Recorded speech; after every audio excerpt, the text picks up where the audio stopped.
This world is not what you think it is. Part 4. Today we're talking about cymatics. By now everybody's heard about good vibes, bad vibes. They're talking about vibrations.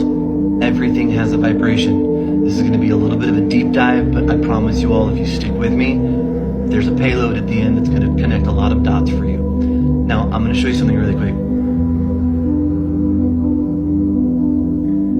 On the left, you see what used to be the standard tuning frequency for all instruments across the world, which got changed in the 1930s to the one that you saw on the right. You see the difference? You see how one's just beautiful and the other one's just blurry and messy? Okay, stay with me. Now watch this.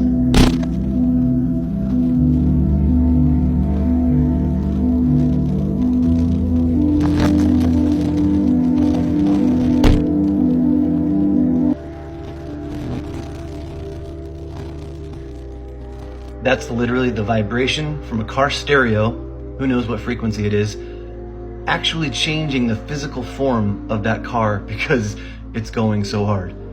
All right, now here it is in nature.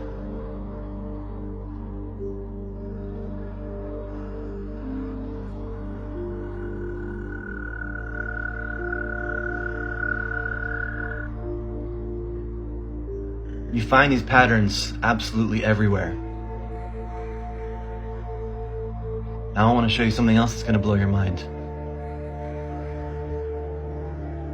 You may not know what those were, but on the left, those were the shapes of glass windows that were installed in churches and cathedrals all across the world.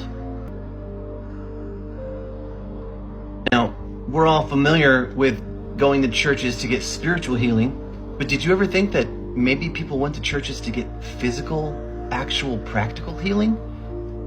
Now, keep following me. Check out these organs.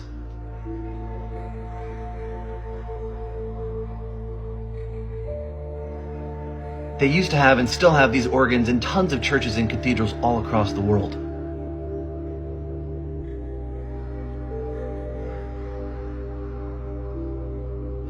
Now, it's said, and I believe this, that those symbols on the outside of the window that actually represent a frequency was the frequency in which that church resonated.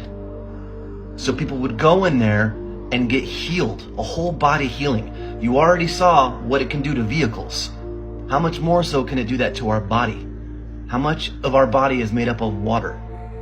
Okay, now that you know this, how important is it to be careful of what you listen to and what you put into your ears? The final question, do you think maybe all of those artists and all of those performers that are performing rituals and ceremonies at their concerts right now, and that have been for decades, do you think that maybe they know how this works? And maybe they've weaponized it? Just a thought.